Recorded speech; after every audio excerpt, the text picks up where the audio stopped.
नमस्कार, आप देख रहे हैं डे टीवी। मैं हूं आपके साथ ममता और एक बार फिर से लेकर हाजिर हूं इंडिया दिस वीक कार्यक्रम। तो चलिए खबरों की शुरुआत करते हैं, लेकिन उससे पहले नजर डालते हैं हेडलाइंस पर।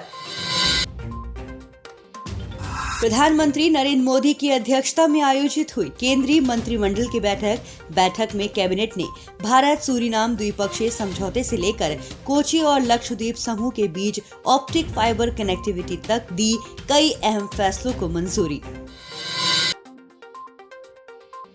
सरकार ने देश भर में ब्रॉडबैंड इंटरनेट पहुंच के विस्तार के लिए दी पब्लिक डाटा ऑफिस के जरिए सार्वजनिक वाईफाई नेटवर्क की स्थापना को मंजूरी। बढ़ेगी प्रौद्योगिकी की दुनिया में क्रांति और समूचे देश में वाईफाई की उपलब्धता। प्रधानमंत्री मोदी और कतर के अमीर के बीच हुई ऊर्जा, सुरक्षा और निवेश के क्षेत्र में सहयोग पर चर्चा। भारत में निवेश की सुविधा के लिए एक विशेष कार्यदल बनाने का किया फैसला। देश के 9 राज्यों में one nation one ration card की योजना लागू करने की प्रक्रिया हुई पूरी। दूसरे राज्यों में जाकर काम करने वाले मजदूर और उनके परिवार देश भर में कहीं भी उचित दर की दुकान से राशन ले सकेंगे। अंतर्राष्ट्रीय प्रकृति संरक्षण संगठन ने वर्ल्ड हेरिटेज आउटलुक 3 की प्रकाशित ये रिपोर्ट जारी करने का उद्देश्य सबसे अधिक दबाव संरक्षण मुद्दों की पहचान करना और अच्छी तरह से प्रबंधित साइटों को पहचानना है। इन्वेस्ट इंडिया को मिला संयुक्त राष्ट्र का निवेश संवर्धन पुरस्कार। ये पुरस्कार दुनिया के निवेश संवर्धन एजेंसियों की उल्लेखनीय उपलब्धियों को रेखांकित करता है। IIT गुवाहाटी के शोधकर्ताओं ने विकसित की हवा से पानी निकालने की तकनीक। पहली बार किया नम हवा से पानी को प्रभावी ढंग से पैदा करने के लिए रासायनिक रूप से तैयार स्लिप्स की अवधारणा का उपयोग। और केंद्र सरकार का बड़ा फैसला, संन्यास ले चुके खिलाड़ियों को रोजगार देने के लिए खोलेगी 1000 खेलो इंडिया केंद्र। और अब खबरें विस्तार से। हाल ही में प्रधानमंत्री नरेंद्र मोदी की अध्यक्षता में केंद्रीय मंत्रिमंडल की बैठक आयोजित की गई। इस बैठक में कैबिनेट ने हाल ही में कई अहम फैसलों को मंजूरी दी। सबसे पहले बात करते हैं भारत सूरीनाम द्विपक्षीय समझौता की। भारत सरकार और सूरीनाम सरकार के स्वास्थ्य मंत्रालयों के बीच स्वास्थ्य और औषधि के क्षेत्र में समझौता ज्ञापन को मंजूरी दी गई। इस द्विपक्षीय समझौता ज्ञापन से भारत और सूरीनाम के स्वास्थ्य एवं परिवार कल्याण मंत्रालयों के बीच स्वास्थ्य क्षेत्र में संयुक्त पहल और प्रौद्योगिकी विकास के जरिए सहयोग को प्रोत्साहन मिलेगा। दूसरा, भारत और लक्समबर्ग द्विपक्षीय समझौता। भारतीय प्रधानमंत्री नरेंद्र मोदी की अध्यक्षता में केंद्रीय मंत्रिमंडल ने भारतीय प्रतिभूति एवं विनिमय बोर्ड सेबी और financial and commission de surveillance du secteur financier यानी CSSF लक्समबर्ग के बीच द्विपक्षीय समझौता ज्ञापन पर हस्ताक्षर करने के लिए भारतीय प्रतिभूति एवं विनिमय बोर्ड के प्रस्ताव को अपनी मंजूरी दे दी है। तीसरा, कोची और लक्षद्वीप समूह के बीच ऑप्टिक फाइबर कनेक्टिविटी। केंद्रीय मंत्रिमंडल ने कोची के मुख्य भूभाग और लक्षद्वीप समूह के बीच पानी के भीतर ऑप्टिकल फाइबर केबल कनेक्टिविटी योजना को मंजूरी दी। इस योजना पर करीब 1072 करोड़ रुपए अनुमानित खर्च आने की उम्मीद है। सरकार ने ऐलान किया कि कोची से लक्षद्वीप के 11 द्वीपों में 1000 दिन में ऑप्टिकल फाइबर कनेक्टिविटी पहुंचा दी जाएगी। चौथा, universal service obligation fund scheme. Cabinet ने अरुणाचल प्रदेश और असम में मोबाइल कवरेज प्रदान करने के उद्देश्य से यूनिवर्सल सर्विस ऑब्लिगेशन फंड योजना को मंजूरी दी है। ये कार्य comprehensive telecom development plan for north east region के तहत किया जा रहा है। और वहीं पांचवा, आत्मनिर्भर भारत रोजगार योजना। केंद्रीय मंत्रिमंडल ने औपचारिक क्षेत्रों में रोजगार के अवसरों को बढ़ावा देने के लिए आत्मनिर्भर भारत रोजगार योजना को मंजूरी दे दी है। इस योजना के कार्यवाहन के लिए 22,810 करोड़ रुपए आवंटित किए गए हैं। ये योजना 2020-2023 के बीच लागू की जाएगी।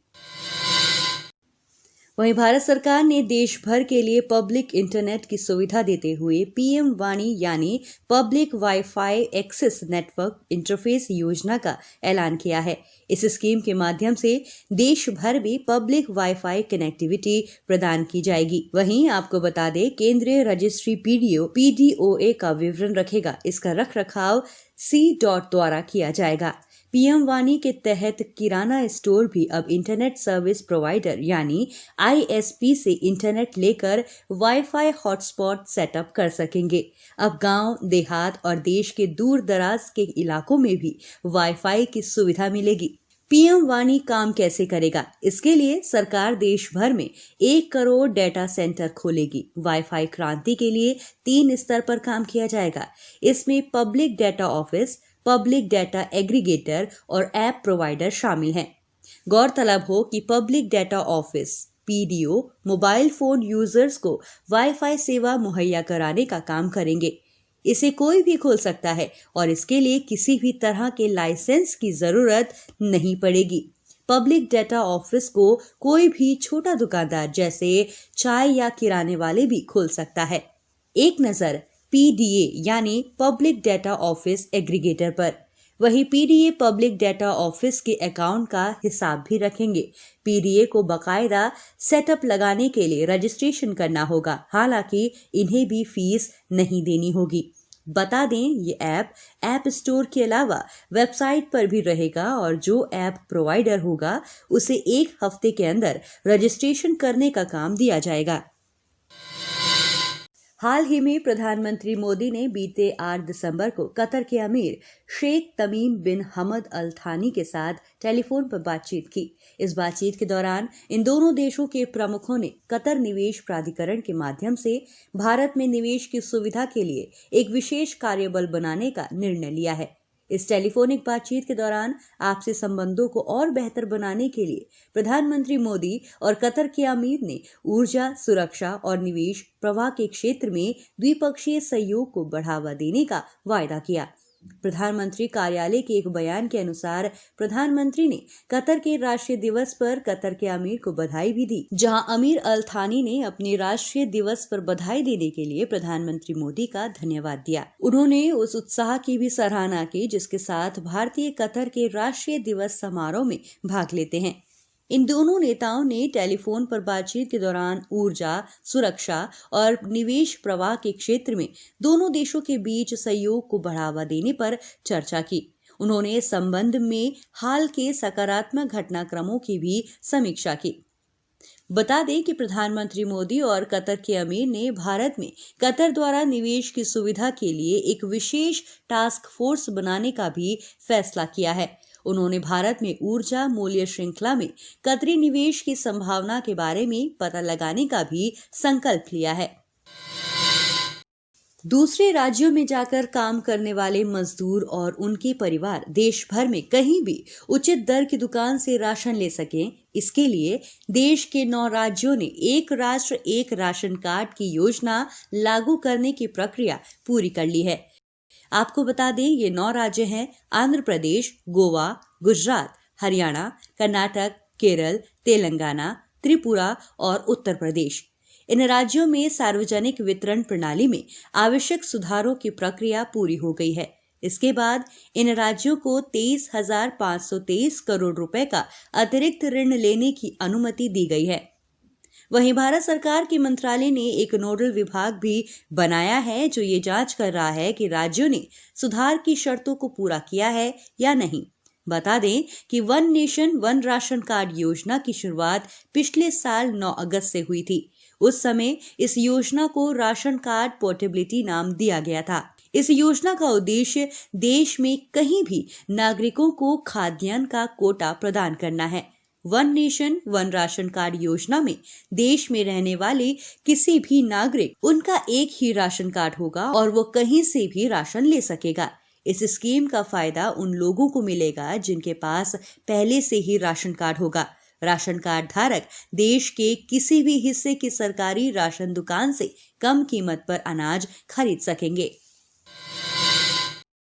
हाल ही में अंतर्राष्ट्रीय प्रकृति संरक्षण संगठन यानी IUCN ने वर्ल्ड हेरिटेज आउटलुक 3 प्रकाशित की। वर्ल्ड हेरिटेज आउटलुक 3 में वर्ष 2014 से और 2017 तक की पिछली रिपोर्टों के आंकड़ों को शामिल किया गया है। वर्ल्ड हेरिटेज आउटलुक 3 में पिछली रिपोर्टों के आंकड़ों के आधार पर ये पता लगाया गया है कि लंबी अवधि में दुनिया की 252 प्राकृतिक विश्व धरोहरों स्थलों का संरक्षण उनके संरक्षण के लिए पर्याप्त है या नहीं।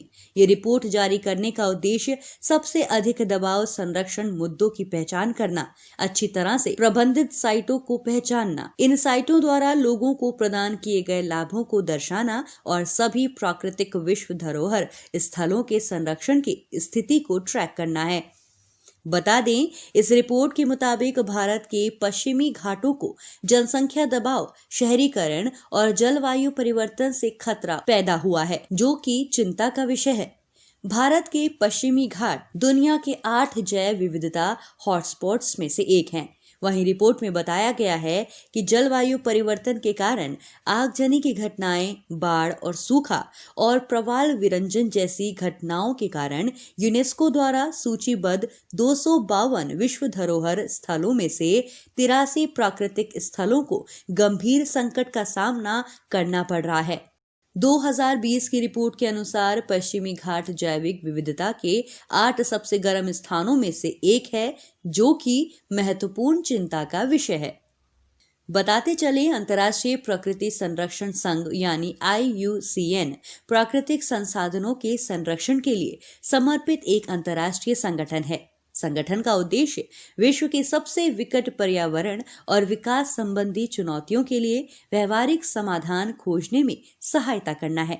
संघ विश्व के विभिन्न संरक्षण संगठनों के नेटवर्क से प्राप्त जानकारी के आधार पर लाल सूची प्रकाशित करता है, जो विश्व में सबसे अधिक संकटग्रस्त प्रजातियों को दर्शाता है। हाल ही में केंद्रीय गृह मंत्री अमित शाह ने संयुक्त राष्ट्र व्यापार और विकास सम्मेलन यानी अंकटाड का 2020 संयुक्त राष्ट्र निवेश प्रोत्साहन पुरस्कार जीतने के लिए इन्वेस्ट इंडिया यानी national investment promotion agency of India की प्रशंसा की। अंकटाड ने दुनिया में निवेश संवर्धन एजेंसियों की निगरानी के लिए एक टीम का गठन किया था। कोविड-19 महामारी के जवाब में अपनाई गई सर्वोत्तम प्रथाओं का निरीक्षण करने के लिए इस टीम का गठन मार्च 2020 में किया गया था। इससे जाहिर होता है कि दुनिया में दूसरा सबसे ज्यादा आबादी वाला देश होने के बावजूद भारत के नवाचार ने देश में कोविड-19 के प्रसार को नियंत्रित करने में मदद की। संयुक्त राष्ट्र निवेश प्रोत्साहन पुरस्कार निवेश प्रोत्साहन एजेंसियों को दिया जाने वाला सबसे प्रतिष्ठित पुरस्कार है। इस साल का पुरस्कार समारोह बीते 7 दिसंबर को जिनेवा में अंकटाड मुख्यालय में हुआ। ये पुरस्कार दुनिया भर में निवेश संवर्धन एजेंसियों यानी IPA की उत्कृष्ट उपलब्धियों और बेहतरीन अभ्यास को प्रतिबिंबित करता है। ये पुरस्कार अंकटाड द्वारा विश्व भर की 180 से ज्यादा निवेश संवर्धन एजेंसियों द्वारा किए गए कार्य का मूल्यांकन के आधार पर प्रदान किया जाता है। अंकटाड ने अपने प्रकाशन में इन्वेस्ट इंडिया की बेहतरीन गतिविधियों जैसे कि business in unity platform, exclusive investment forum webinar series, social media पर सक्रियता और कोविड से निपटने के लिए गठित समूह जैसे कि व्यापार पुनर्निर्माण, स्टेक होल्डर आउटरीच और सप्लायर आउटरीच पर प्रकाश डाला है। बताते चलें, इन्वेस्ट इंडिया भारत की राष्ट्रीय निवेश संवर्धन और सुविधा एजेंसी है। इसे औद्योगिक नीति और संवर्धन विभाग यानी DIPP के तहत गैर लाभकारी संगठन के रूप में स्थापित किया गया था। ये federation of Indian chambers of commerce and industry यानी फिक्की, वाणिज्य और उद्योग मंत्रालय, भारत सरकार को सेवा प्रदान करता है। संयुक्त राष्ट्र के व्यापार एवं विकास सम्मेलन की स्थापना 30 दिसंबर 1964 को संयुक्त राष्ट्र महासभा द्वारा पारित प्रस्ताव के अंतर्गत की गई थी। इसका मुख्यालय जिनेवा में है। आपको बता दें, इस सम्मेलन का आयोजन हर 4 सालों में एक बार होता है। अंकटाड में सभी संयुक्त राष्ट्र सदस्यों के अतिरिक्त स्विट्जरलैंड एवं वेटिकन सिटी का भी प्रतिनिधित्व रहता है। इसके मुख्य अंगों में व्यापार एवं विकास बोर्ड, वस्तुओं व सेवाओं के व्यापार, निवेश, तकनीक व उससे जुड़े वित्तीय मामले और व्यापार प्रोत्साहन व विकास से संबंधित 3 आयोग और 1 सचिवालय शामिल है। उल्लेखनीय है कि अंकटाड के द्वारा व्यापार और विकास रिपोर्ट यानी ट्रेड एंड डेवलपमेंट रिपोर्ट, विश्व निवेश रिपोर्ट यानी वर्ल्ड इन्वेस्टमेंट रिपोर्ट, अल्प विकसित देश रिपोर्ट यानी लीस्ट डेवलप्ड कंट्रीज रिपोर्ट इत्यादि प्रकाशित किए जाते हैं। हाल ही में भारतीय प्रौद्योगिकी संस्थान गुवाहाटी के शोधकर्ताओं ने हाइड्रोफोबिसिटी की अवधारणा का उपयोग करके हवा से पानी प्राप्त करने की नई तकनीक विकसित करने का दावा किया है, जहां शोधकर्ताओं का कहना है कि इस तकनीक की प्रेरणा उन्हें कम बारिश वाले इलाकों में रहने वाले पेड़ पौधों और जीव जंतुओं से प्राप्त हुई है। जल संचयन तकनीक कुछ सामग्रियों की हाइड्रोफोबिसिटी या जल विकर्षक प्रकृति की अवधारणा का उपयोग करती है। कैसे बनता है आखिर हवा से पानी? हवा से पानी बनाने के लिए हाइड्रोफोबिसिटी तकनीक का इस्तेमाल किया जाता है। इस तकनीक में ऐसे पदार्थों का इस्तेमाल किया जाता है जो पानी को नहीं सोखते और हवा और पानी के बीच एक परत बन जाती है, जिससे पानी आसानी से इकट्ठा किया जा सकता है। बता दें, IIT गुवाहाटी की शोध टीम ने पहली बार केमिकली पैटर्न स्लिप यानी slippery liquid infused porous surfaces की अवधारणा का उपयोग किया है। इसके लिए उन्होंने A4 साइज के प्रिंटर पेपर पर स्पंज की तरह एक पॉलीमेरिक पदार्थ से छिड़काव किया। इसके बाद इस पर जैतून के तेल और लैब में तैयार किए गए ग्रीस की कोटिंग की। वहीं इस रिसर्च को करने वाले प्रोफेसर डॉक्टर उत्तम मन्ना का कहना है कि वो इस तकनीक से 4400 प्लस और माइनस 190 मिलीग्राम पर सेंटीमीटर 2 पर आवर के कलेक्टिंग रेट पर पहुंच गए हैं। मालूम हो कि दुनिया भर में पानी की कमी बढ़ती जा रही है, इसीलिए गैर पारंपरिक साधनों के माध्यम से जल संग्रहण और संरक्षण के प्रयास के साथ इस जल संचयन तकनीक को विकसित किया गया है। हाइड्रोफोबिसिटी में हाइड्रो मतलब पानी और फोबी वर्ड आया फोबिया से, जिसका मतलब होता है किसी भी चीज से डर। इस तकनीक में जैसे ही पानी नमी वाली हवा से दूर भागता है, ये तकनीक उसे पकड़कर अपने काम में ले आती है। इस तरह की वाटर हार्वेस्टिंग तकनीक को कंसेप्ट ऑफ हाइड्रोफोबिसिटी कहते हैं। हाल ही में बीते 8 दिसंबर को केंद्रीय खेल मंत्री किरेन रिजिजू ने कहा कि सरकार संन्यास ले चुके खिलाड़ियों को रोजगार मुहैया कराने के लिए देश में 1000 खेलो इंडिया केंद्र खोलेगी। ये बात उन्होंने फिक्की के 10वें वैश्विक खेल सम्मेलन टर्फ 2020 के दौरान कहा। खेल मंत्री किरेन रिजिजू ने कहा कि जब खिलाड़ी परेशानी में होता है तो इससे भावी पीढ़ियां हतोत्साहित होती हैं। सरकार ये भी सुनिश्चित कर रही है कि खिलाड़ियों और लाभार्थी के पास बिना किसी रुकावट के सरकार से मिलने वाली पुरस्कार राशि वित्तीय सहयोग पहुंचे। वहीं इस समारोह में ओलंपिक रजत पदक विजेता PV सिंधु, मध्य प्रदेश के खेल मंत्री यशोधरा राजे सिंधिया, ऑस्ट्रेलियाई ओलंपिक समिति के CEO मैट कैरोल और फिक्की अध्यक्ष डॉक्टर संगीता रेड्डी आदि ने भी भाग लिया।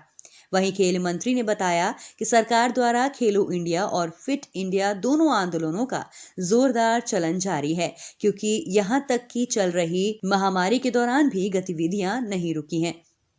किरेन रिजिजू ने ये भी बताया कि उन्होंने साल 2028 के लॉस एंजलिस ओलंपिक में भारत को शीर्ष 10 पदक जीतने वाले देश में डालने का लक्ष्य रखा है।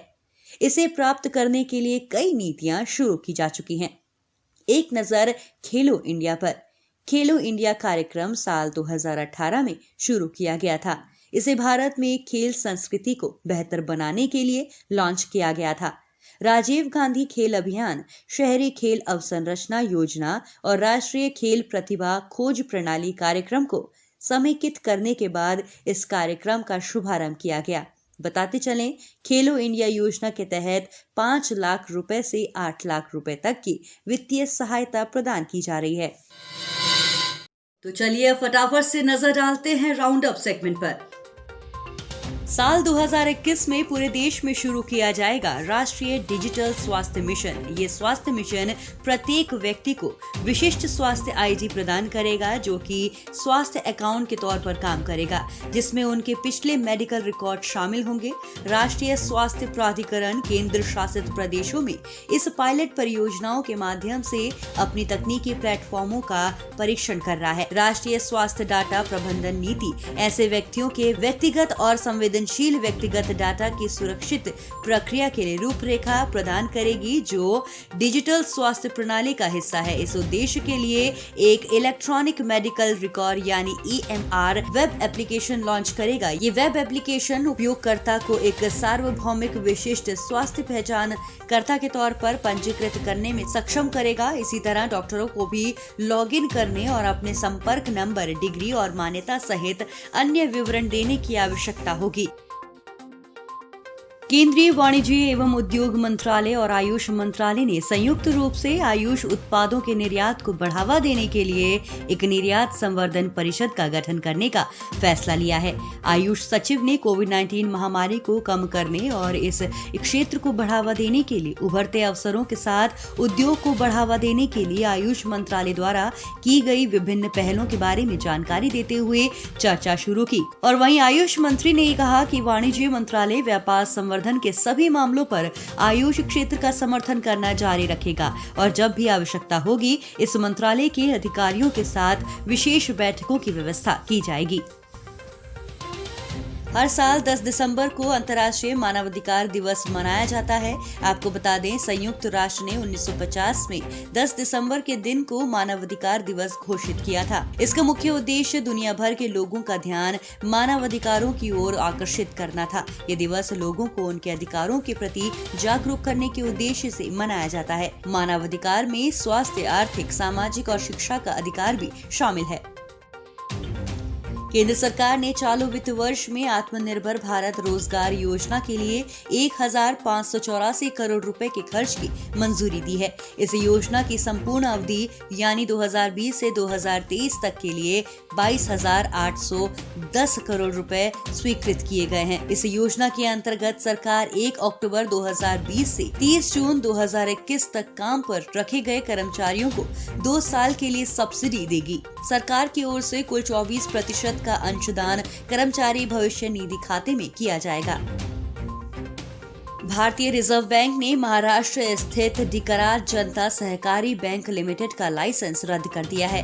बताते चलें, पर्याप्त पूंजी और कमाई की संभावना नहीं होने के कारण ये कार्रवाई की गई है। रिजर्व बैंक की तरफ से जारी एक बयान में कहा गया है कि बैंक के जमाकर्ताओं में से 99% से ज्यादा को जमा बीमा एवं ऋण गारंटी निगम से उनका पूरा भुगतान मिलेगा।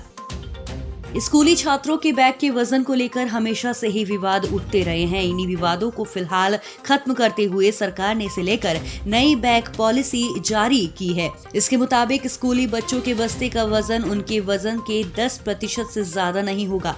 इसके तहत पहली कक्षा में पढ़ने वाले छात्रों के बस्ते का वजन औसतन 1.6 से 2.2 किलोग्राम तय किया गया है, जबकि 12वीं में पढ़ने वाले छात्रों के बस्ते का वजन अब औसतन 3.5 से 5 किलोग्राम के बीच होगा। वहीं प्री प्राइमरी में पढ़ने वाले बच्चों के लिए कोई बैग नहीं होगा।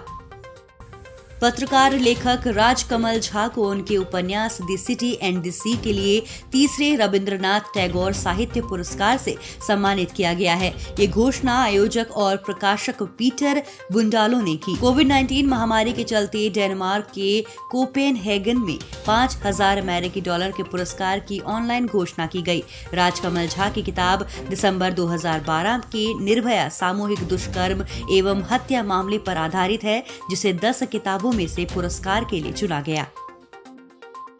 हाल ही में बीते 7 दिसंबर को प्रधानमंत्री नरेंद्र मोदी ने आगरा मेट्रो रेल परियोजना के निर्माण काम का वर्चुअल माध्यम से उद्घाटन किया। 2 कॉरिडोर वाले इस परियोजना के जरिए सैलानियों को सहायता मिलेगी।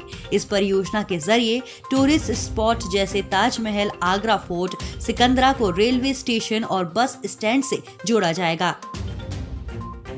हाल ही में 8 दिसंबर को विदेश राज्य मंत्री श्री वी मुरलीधरन द्वारा 16वें प्रवासी भारतीय दिवस 2021 की वेबसाइट का उद्घाटन किया, जहां पर प्रवासी भारतीय दिवस सम्मेलन 2021 में भाग लेने वाले ऑनलाइन पंजीकरण का शुभारंभ किया गया। बता दें, प्रवासी भारतीय दिवस सम्मेलन भारत सरकार का प्रमुख कार्यक्रम है और प्रवासी भारतीयों के साथ जुड़ने के लिए एक महत्वपूर्ण मंच प्रदान करता है। प्रवासी भारतीय दिवस 2021 का विषय आत्मनिर्भर भारत में योगदान है। बता दें, 16वें पीपीडी सम्मेलन के पहले 2020-2021 में 5 पीबीडी परामर्श आयोजित किए जा रहे हैं। हाल ही में प्रज्ञा फाउंडेशन ने शहरी शासन सूचकांक जारी किया। इस सूचकांक में ओडिशा 56.86% स्कोर के साथ राज्यों की सूची में सबसे ऊपर है, जबकि मणिपुर और नागालैंड सबसे नीचे हैं। इस अध्ययन के निष्कर्षों के अनुसार राज्यों में से कोई भी 100 में से 60 स्कोर नहीं कर सका।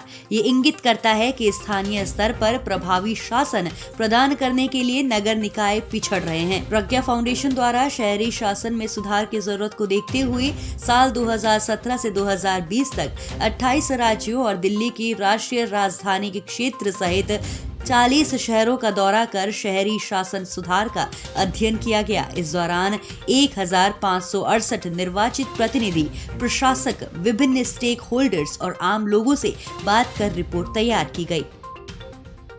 राजस्व खुफिया निदेशालय के 63वें स्थापना दिवस के मौके पर केंद्रीय वित्त और कॉरपोरेट मामलों की मंत्री निर्मला सीतारमण ने 4 दिसंबर को भारत में तस्करी रिपोर्ट 2019-20 जारी की। इस रिपोर्ट में विदेशी मुद्रा, सोना, मादक पदार्थों, सुरक्षा, पर्यावरण और वाणिज्यिक धोखाधड़ी पर संगठित तस्करी का विश्लेषण किया गया है। 2019-20 के दौरान सबसे ज्यादा मादक पदार्थों की बरामदगी उत्तर प्रदेश, महाराष्ट्र, तेलंगाना और तमिलनाडु से हुई है। राजस्व खुफिया निदेशालय भारतीय खुफिया एजेंसी है। ये भारत की प्रमुख तस्करी विरोधी खुफिया जांच और संचालन एजेंसी है। इस निर्देशालय को केंद्रीय अप्रत्यक्ष कर और सीमा शुल्क बोर्ड यानी CBIC के अधिकारियों द्वारा चलाया जाता है, जो इसकी विभिन्न जोनल इकाइयों के साथ साथ विदेशों में भारतीय दूतावासों में सीमा शुल्क प्रवासी खुफिया नेटवर्क के हिस्से के रूप में तैनात रहते हैं। इसकी अध्यक्षता भारत सरकार के विशेष सचिव रैंक के महानिदेशक करते हैं। हर साल 7 दिसंबर को दुनिया भर में अंतर्राष्ट्रीय नागरिक उड्डयन दिवस यानी इंटरनेशनल सिविल एविएशन डे मनाया जाता है। ये दिन दुनिया भर में हवाई यात्रा में अंतर्राष्ट्रीय नागरिक उड्डयन संगठन की भूमिका और महत्व के बारे में जागरूकता बढ़ाने के लिए हर साल मनाया जाता है। इसे आधिकारिक रूप से पहली बार साल 1996 में मनाया गया था, जब संयुक्त राष्ट्र संघ ने अंतर्राष्ट्रीय नागरिक उड्डयन दिवस को आधिकारिक तौर पर मान्यता दी थी।